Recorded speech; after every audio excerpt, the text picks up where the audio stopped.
Барлықтарыңызға сәлем. Бүгін біз таңқурайдан тосап әзірлейміз. Ол үшін бізге таңқурай және қант қажет болады. Мен таңқурайды салқын суға жуып алдым. Енді блендермен езетін боламын.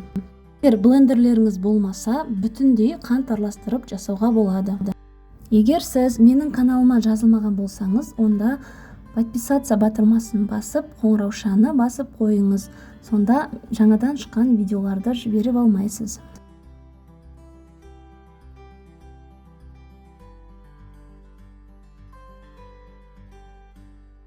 Енді қантты қосып, жақсылап араластырамыз.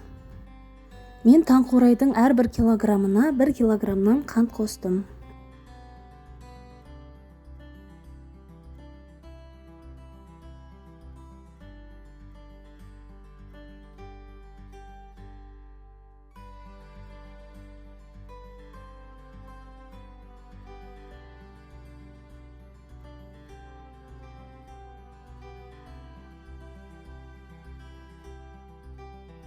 Бұл тосапты әркім әрқалай дайындайды, қайнатпай да жасауға болады, бірақ мен қайнатып жасағанды жөн көрдім.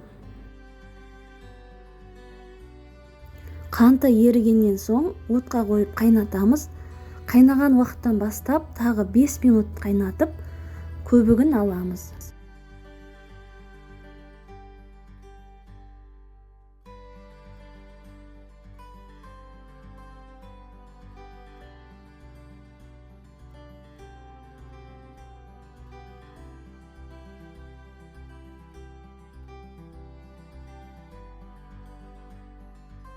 Мен банкілерді алдын ала дайындап қойдым. Енді тосапты банкілерге құйып шығамыз.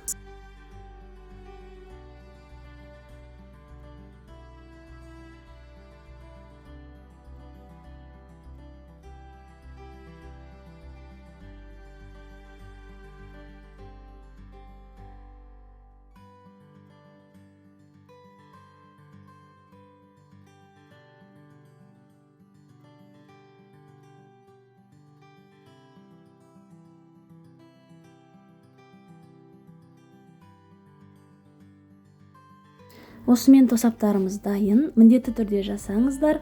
Видео ұнаса каналыма жазылып, пікір қалдыруды ұмытпаңыздар.